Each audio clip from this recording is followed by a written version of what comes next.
Hello, ladies and gentlemen, to all my subscribers all over the world. I'm back again, yours truly, Professor Jose M. Datuga. Thank you so much for subscribing to my YouTube channel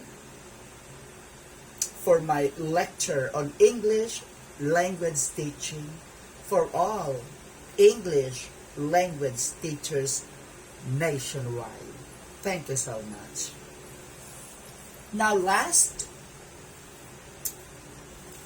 3 days ago, I remember we started reviewing the 4 theoretical processes that proposed by Transformational Grammar. Okay? So the process of these processes that Transformational Grammar model attributes are also used in mathematical operations, and these are the process of movement or permutation, substitution or replacement, deletion, and then addition. Now, these 4 processes are very indispensable, essential, and very important to be employed in the analysis of all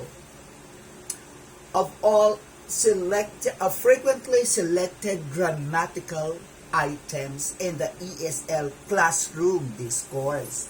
Alright, so I have to make some very fast review on how we could use the process of movement or permutation, substitution or replacement, deletion and addition, okay, particularly in changing sentences from statement to questions. Now, if we have this kind of sentence, alright, if we have this kind of sentence, Ramesh is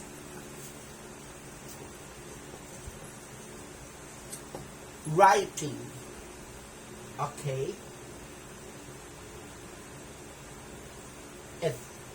is writing a thesis, for example. If we have this kind of sentence, this is a very simple sentence. Ramesh is writing a thesis. Okay, when you use the prescriptive grammar, the prescriptive grammar simply says that you have just identified the helping verb, and then the moment you identify the helping verb gets fronted. Alright? For example, is Ramesh writing? Alright? Is Ramesh writing a thesis? Alright.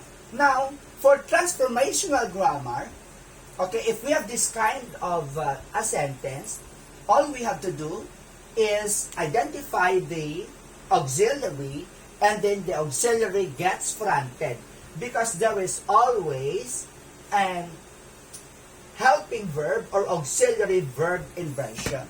Now, you have to identify first, Ramesh here is your noun, functions as the subject. In here, we can apply the process of movement, because there is always a helping verb subject inversion. So we simply inverse, okay, the subject and the helping verb. So inversion. So we apply the process of movement or permutation. However, if we have this kind of sentence, Ramesh writes a thesis, okay, we cannot just say writes Ramesh a thesis, because there is no noun verb inversion. Noun here functions as the subject, so there is no subject verb inversion. We cannot say writes Ramesh a thesis. So when we cannot apply the process of movement or permutation, that's the time that we apply the process of addition. And the process of addition, okay, when we cannot apply the process of movement or permutation, all we have to do is to apply the process of addition. And we only add do support. Okay? So, we add do support. And then, after, okay, having a do support, and the do support gets fronted the sentence, okay? To begin the sentence, you have the do, okay, in changing sentences from statements to question. So, when you put do here, when you add do, all you have to do is, you immediately look at the verb. And then, immediately apply the process of deletion. So, the verb must always be in the base, since the verb must always be in the base form, all you have to do is to delete S, okay? Is to delete S. And then, when you delete the S here, the S inflection, okay, you have to add S, do plus S equals does. Alright? So, bring down Ramesh, does Ramesh, and then S, the S inflection here has already been deleted, and then just copy the verb, does Ramesh write, okay, a thesis? Ayan, and then you apply the process of replacement from period into question marker. Now, what if we have this kind of sentence? Alright? What if we have this kind of sentence? Ramesh, okay, walked fast. Right. Ramesh walked fast.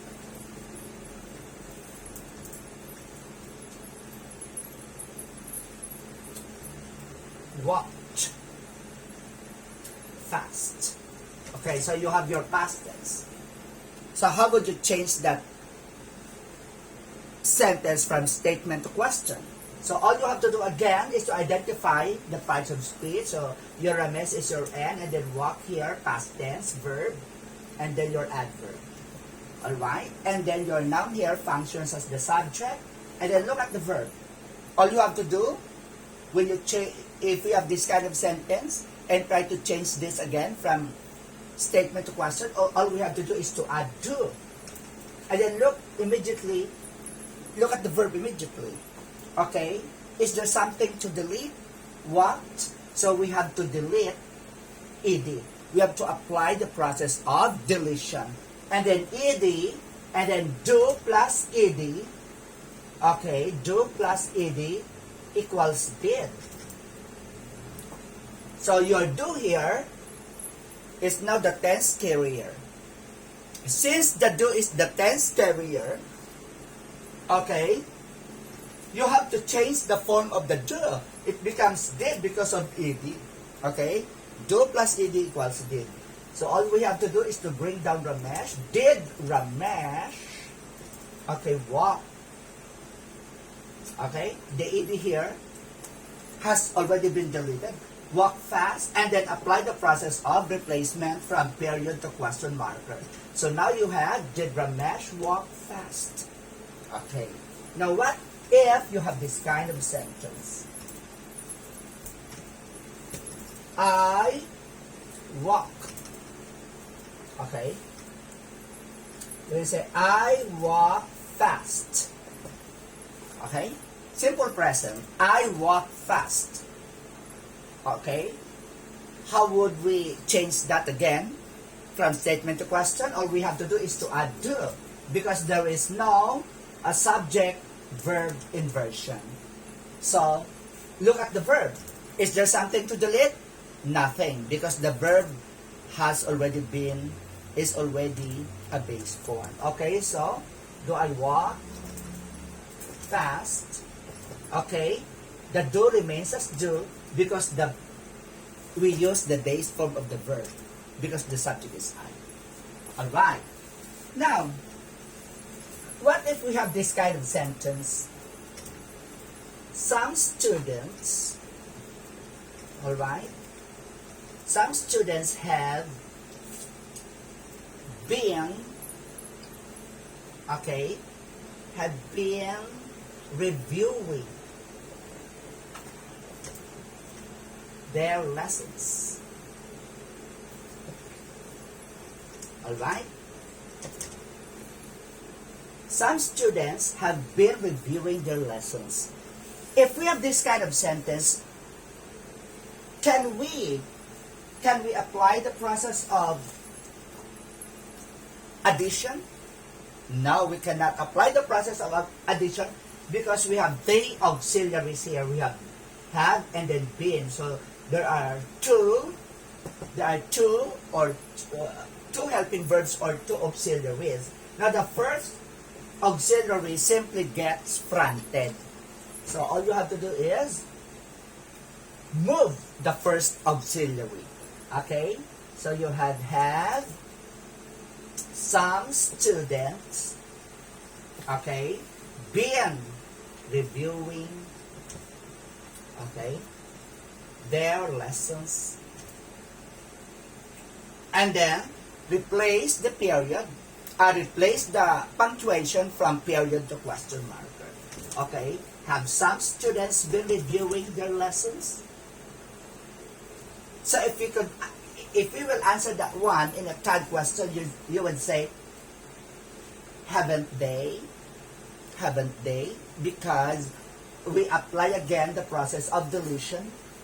In the third question, we apply again the process of deletion because the answers or the content of the answer is already in the question.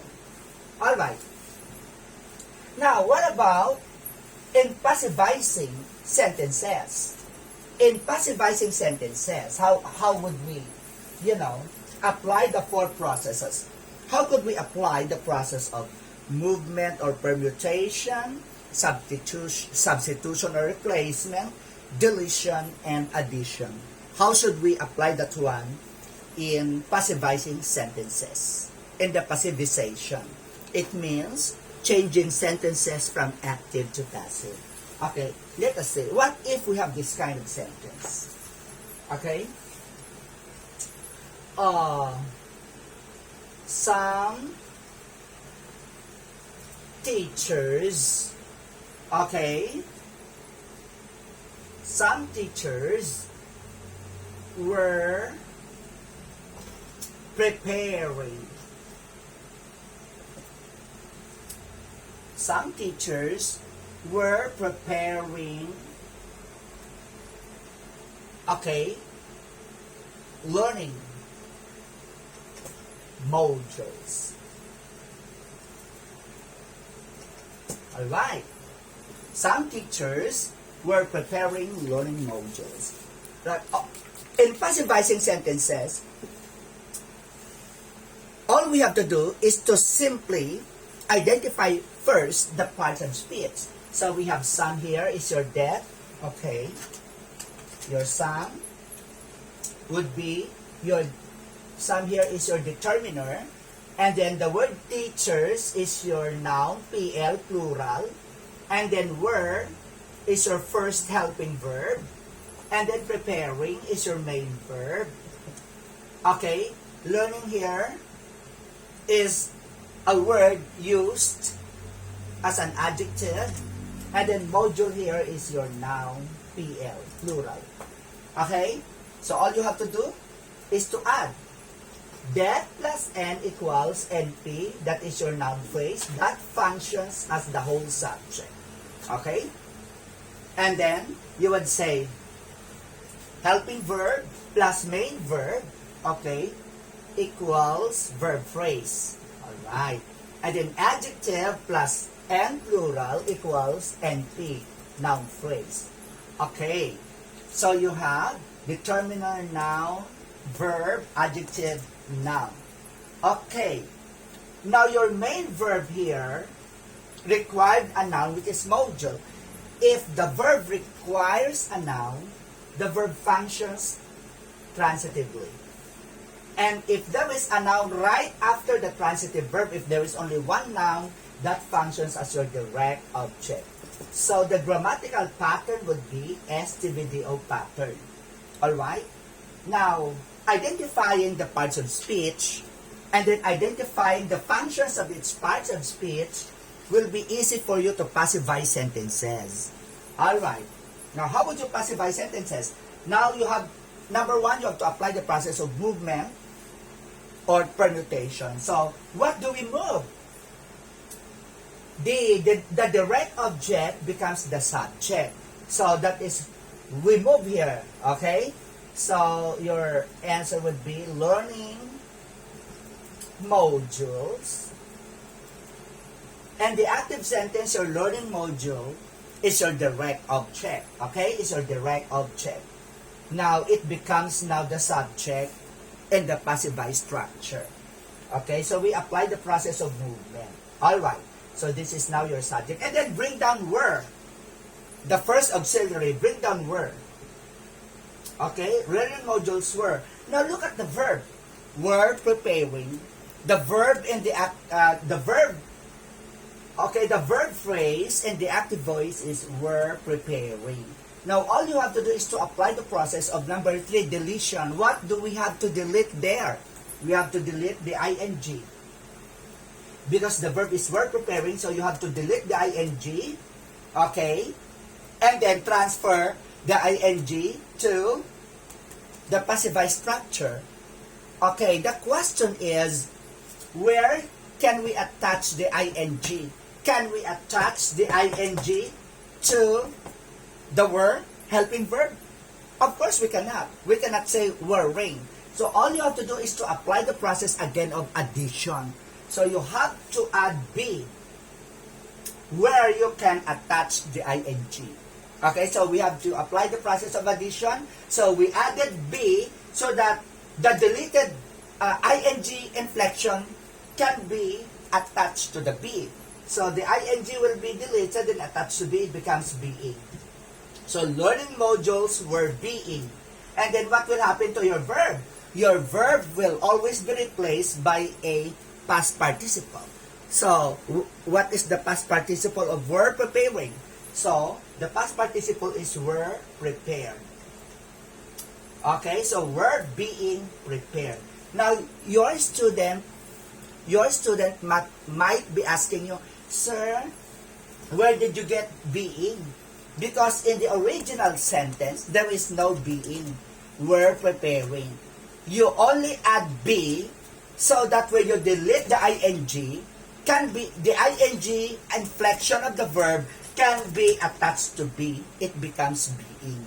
Be plus ing which is being deleted.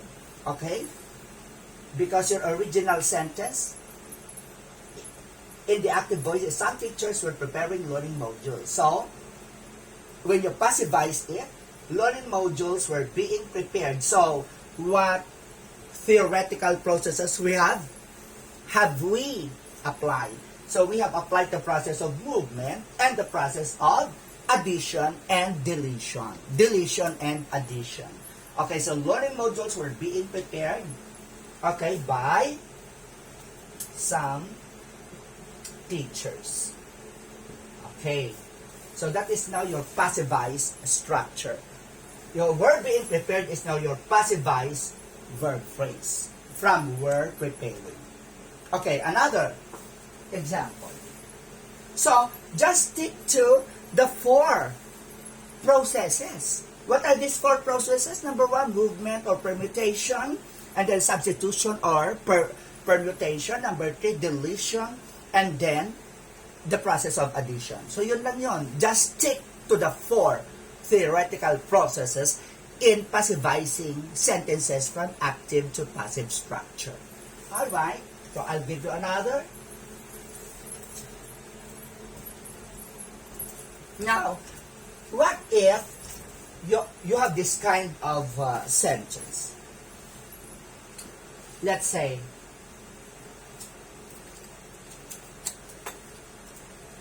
Ramesh has been selling, okay, has been selling apples, okay.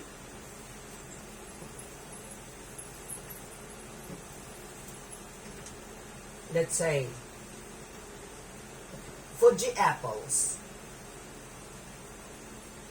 right?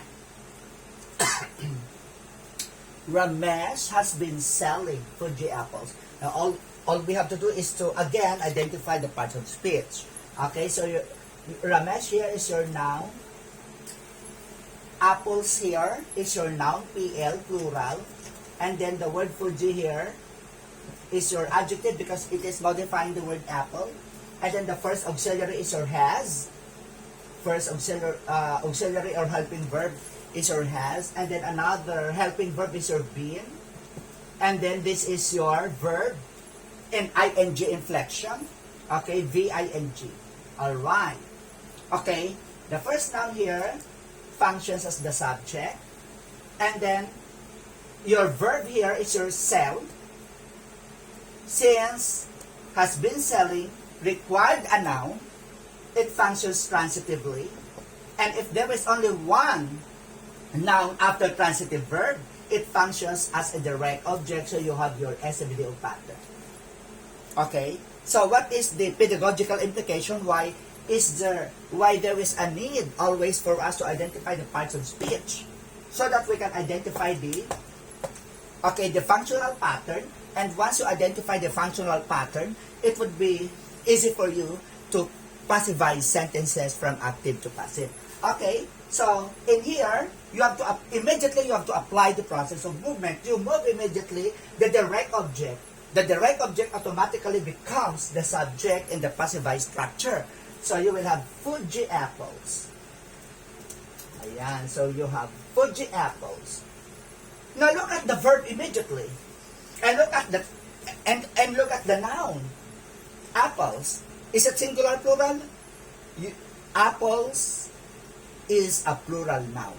Now, since this is now a pluralized noun, again, you have to apply the process of substitution or replacement. You have to substitute has to a base form. What is the base form of has? Because we cannot say apples has, because has, okay, is an auxiliary used with a singular subject, not with plural subject. Alright, or plural noun as a subject.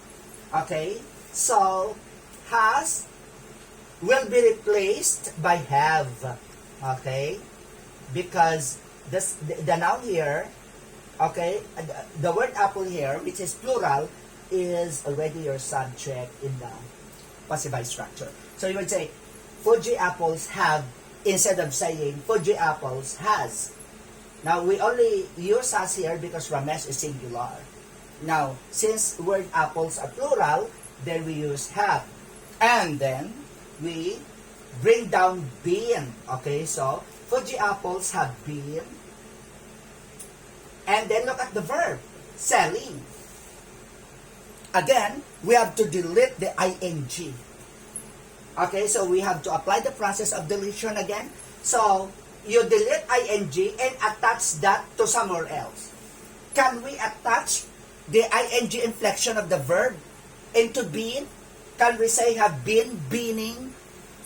Can we say have beening? We cannot say that. Of course, naturally, that is ungrammatical. Alright? So, since we cannot attach the ing inflection, the deleted ing inflection to been, then that's the time again that we have to apply the process of addition. What shall we add again? We add the be. Why? Why we added be? Because we cannot attach ing to been. We cannot say beening. That is ungrammatical.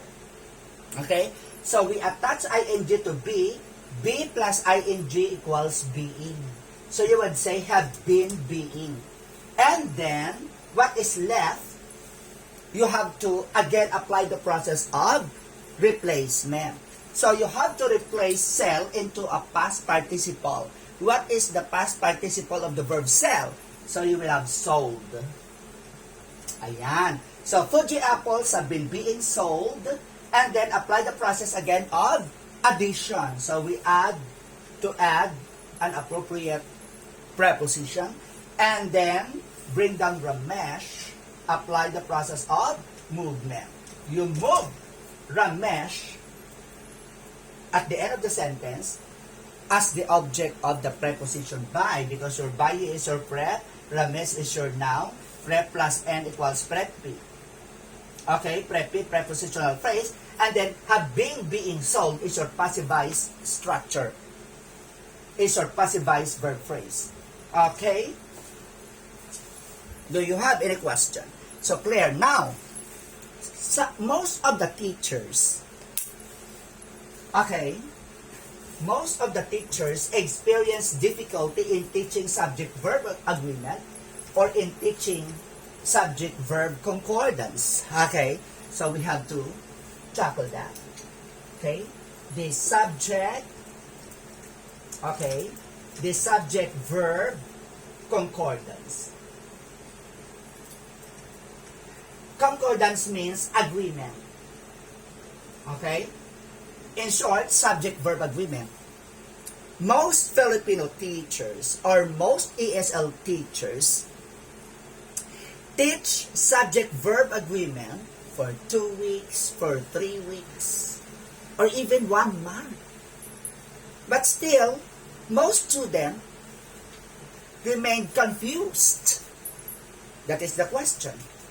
Because there are so many how and why questions in the prescriptive grammar. Okay? There are so many how and why questions in the teaching of subject-verb agreement that any prescriptive grammar cannot answer. But only transformational grammar can answer that one. Alright. So, I would show you how to teach subject-verb agreement just in 20 minutes. Not in 2 weeks, not in 1 month. Okay. Now, first basic question. Okay. First basic question. How do we know that we need to observe subject-verb agreement? Alright? How do we know that we need to what? To observe subject-verb agreement. We only observe subject-verb agreement when there is a need for us to change the form of the verb. You have to remember that. When there is a need for us to change the form of the verb from base form to S form, from S form to base form, then there is subject-verb agreement. Alright. Now, for example, the only problem is, for example, we have move. Okay, base form, moves. Ayan. So, this is now the inflection. Alright. Look at this class. If I have say boy, that is a noun, right? When we add S, boy plus S equals boys. The S here is what we call pluralizer. Okay, the S here is what we call pluralizer. Okay, the pluralizer S makes a regular and irregular noun plural. Okay, so boy plus S equals boys. Plural, okay? Maliwanag. When you say car plus S equals cars. Plural. When we add S to a noun, that is what we call, the S here is what we call pluralizer. When we, for example, walk plus S equals walks. The S added to a verb is not a pluralizer, but what we call inflection. Inflection. The S added to a verb is an inflection, not pluralizer, because there is no plural form in verb. That is why it is wrong again to say that when the subject is plural, the verb is plural. There is no such plural form in verb. When you add S to a verb, that is not a plural or singular form.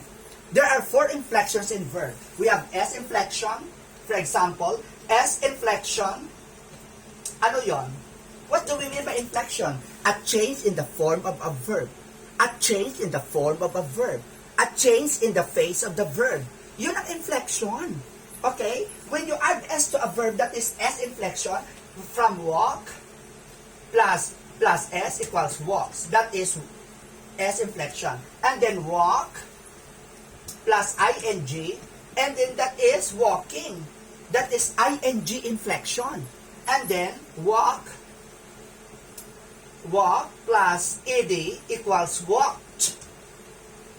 Again, that is ed inflection. And then write, okay, plus en equals written. Okay, that is en inflection to irregular verb. Remember, we cannot pluralize verb. When we add S to a verb that is not a plural or singular form, that is S inflection form of the verb. Because there are 4 types of inflection. Inflection means a change in the form of a verb. When you add S to a verb, that is S inflection.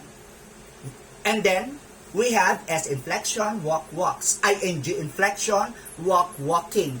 ed inflection, walk, walked.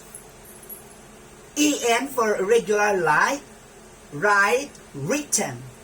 So we have en inflection, ed inflection, ing inflection, S inflection. That is not a singular or plural form. Okay? You have to remember, even nouns. Not all nouns can, okay, of the 8 parts of speech, only nouns can be pluralized. Not even all nouns can be pluralized. Not all nouns can be pluralized. You have to remember that. Because there are irregular nouns. For example, when you say flower, okay, you pluralize flower by adding S. Flower plus S equals flowers.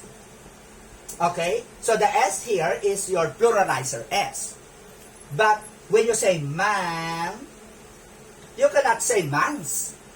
The plural of man, we cannot pluralize some nouns because they have their own plural forms. They have their own plural forms. Not all nouns can be pluralized by just adding S. You have to remember that.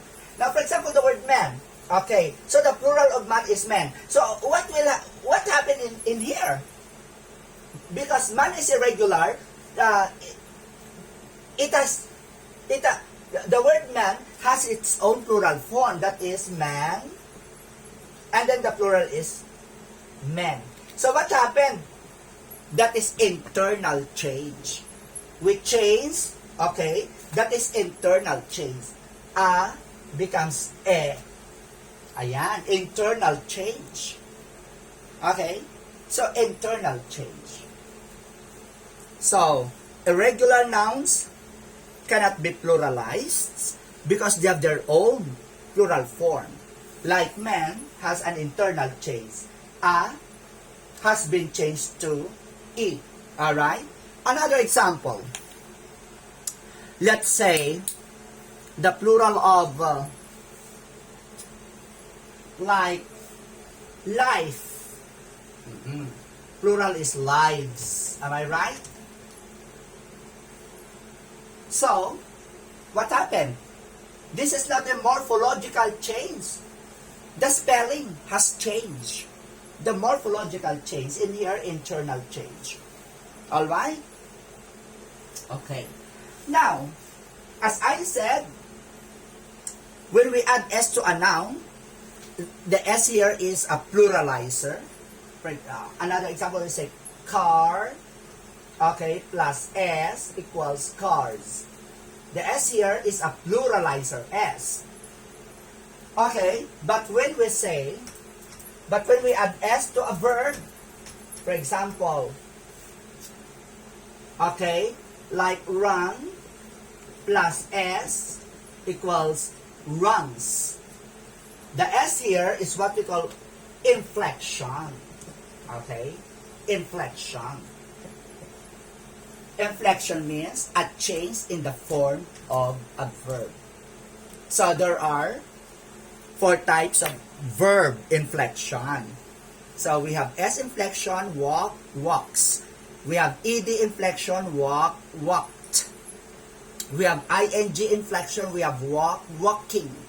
And then, for irregular verb, for example, we have speak, spoken.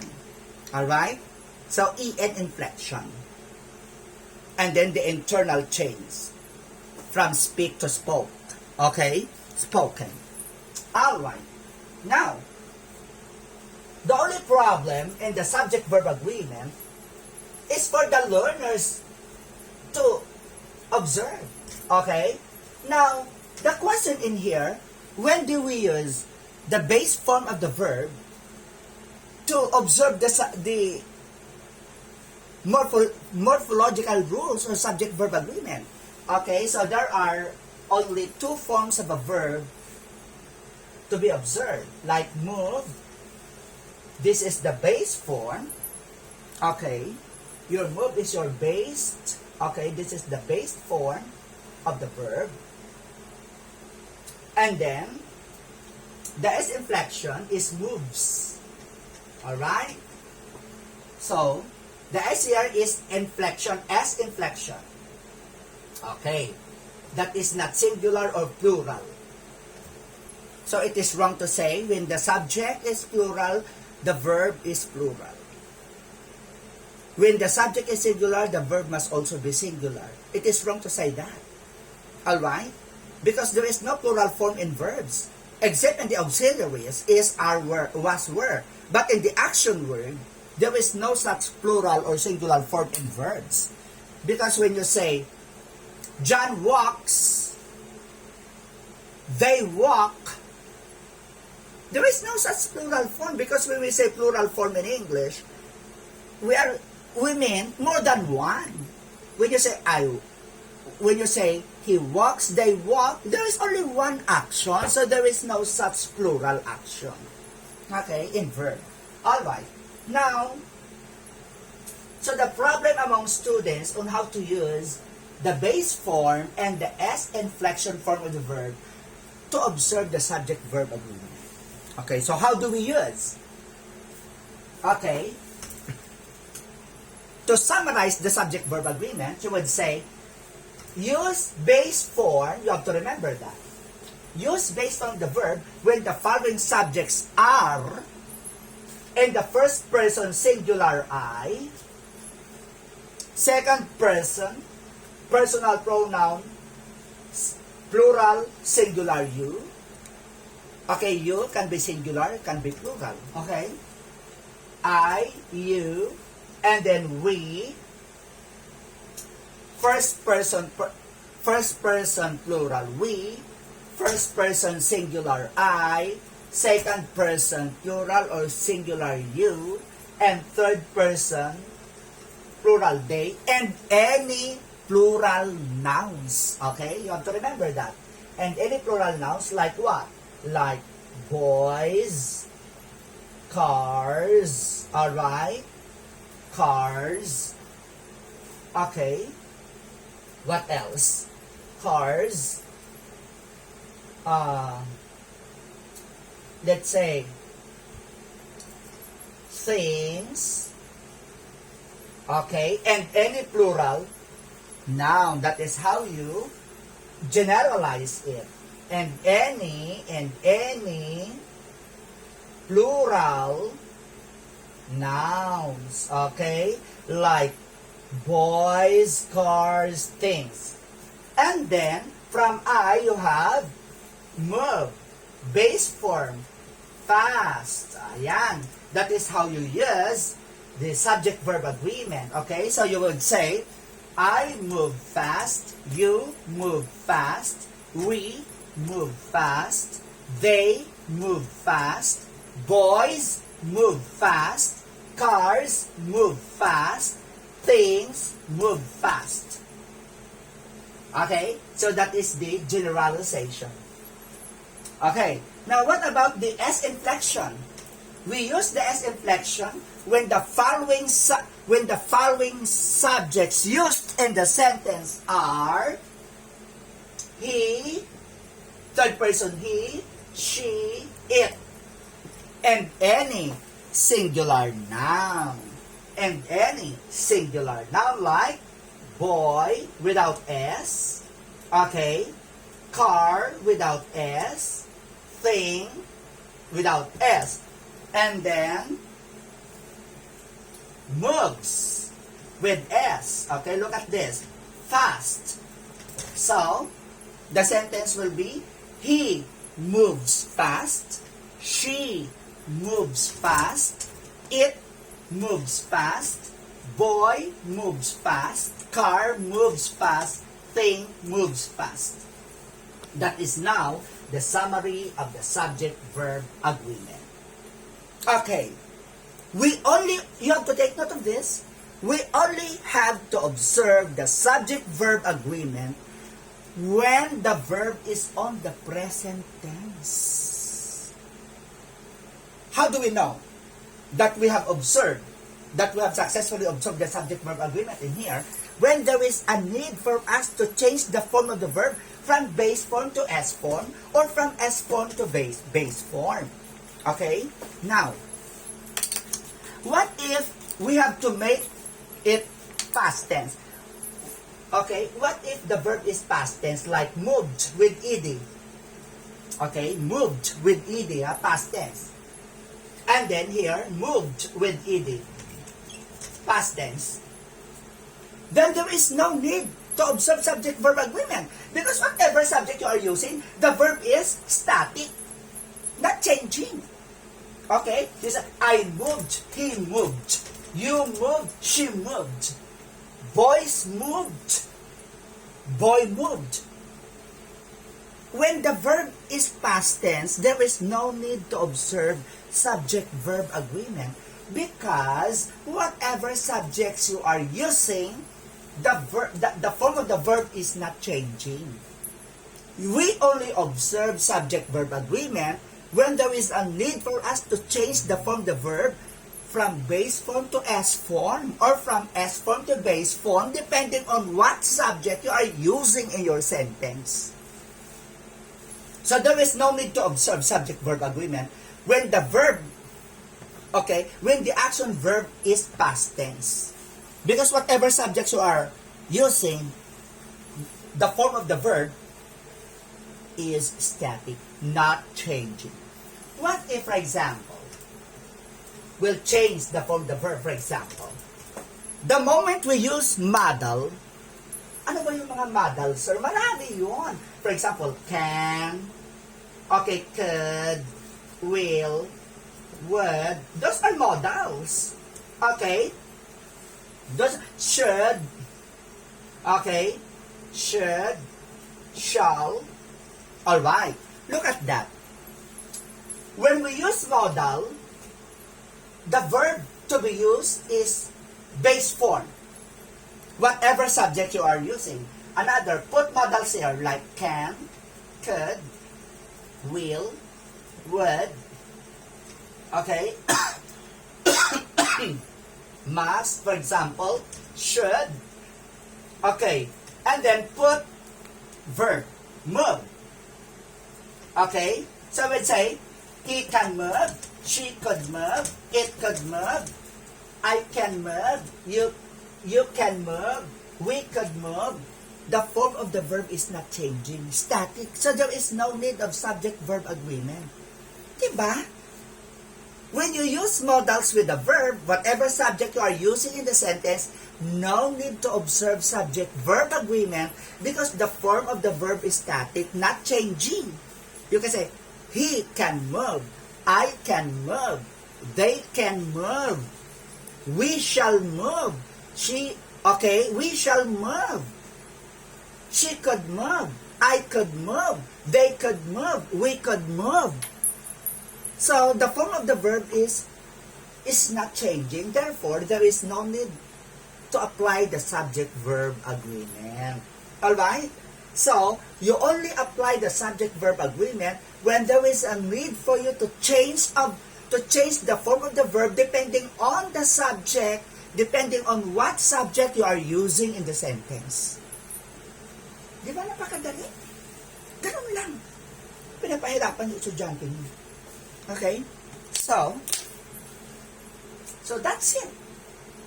That is how you teach subject-verb agreement. Alright. So, look at this. Okay, look at this. One example. Okay, boy, and then eat.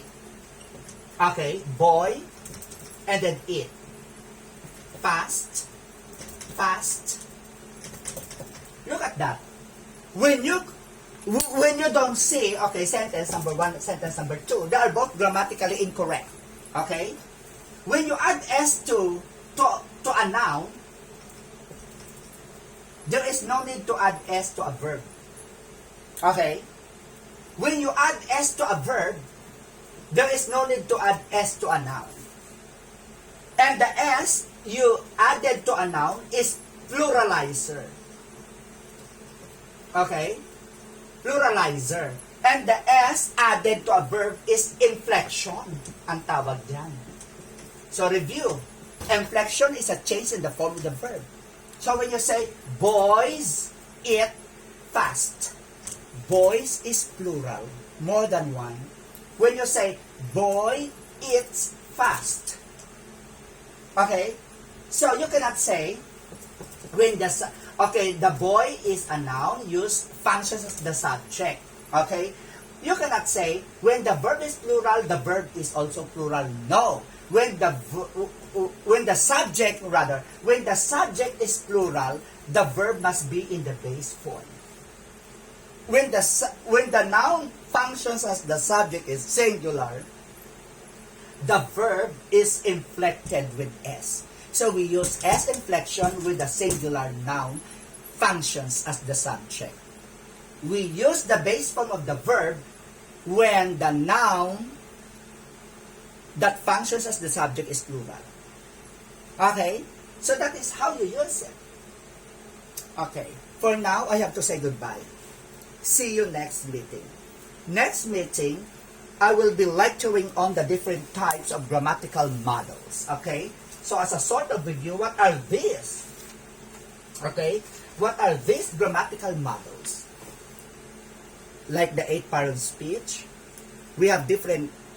Next meeting, I will be introducing the grammatical models because there are different types of grammatical models. Number 1, we have prescriptive or traditional grammar. Number 1. Number 2, we have structural grammar or binary structure. Then number 3, we have transformational generative grammar or for Kint-Gen transformational grammar. Number 4, we have communicative or communicative grammar. Number 5, we have pedagogical grammar. Number 6, we have functional or systemic grammar. Number 7, we have Shakespearean grammar or Elizabethan grammar. Number 8, we have case grammar. And then, those are the different types of grammar. Okay? Now, next meeting, next video, this will be the salient topics that I have to discuss to you, the different types of grammatical models, and how they are used, and how they can be used in the field of English language teaching. Thank you so much.